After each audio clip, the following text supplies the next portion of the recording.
नमस्कारः। संस्कृत अध्ययनस्य त्रयोदशे दिने भवतां स्वागतमस्ति। आगच्छन्तु संस्कृतं पठामः।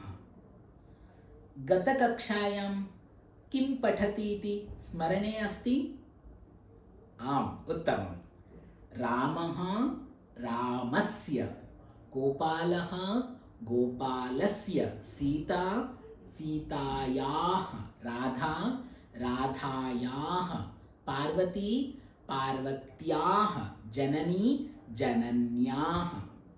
रामस्य पुत्रः लवः, दशरथस्य पुत्रः रामः, रामस्य अनुजः लक्ष्मणः, सीतायाः पतिः रामः, सुभद्रायाः पतिः अर्जुनः।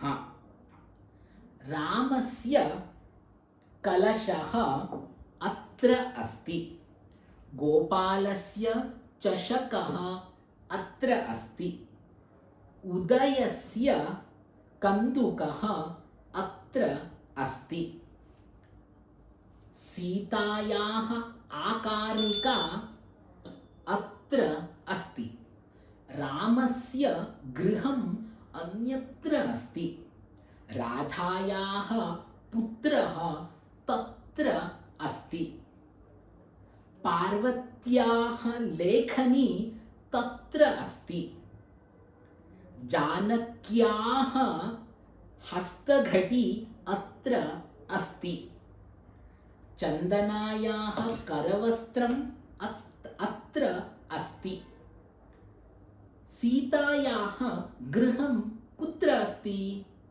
रामस्य लेखनी कुत्र अस्ति? अर्जुनस्य गृहं कुत्र अस्ति? सुवर्णायाः विद्यालयः कुत्र अस्ति? अनघायाः क्रीडनकं तत्र अस्ति, अनघायाः क्रीडनकं तत्र अस्ति। You can write a sentence in our comment box. धन्यवादः।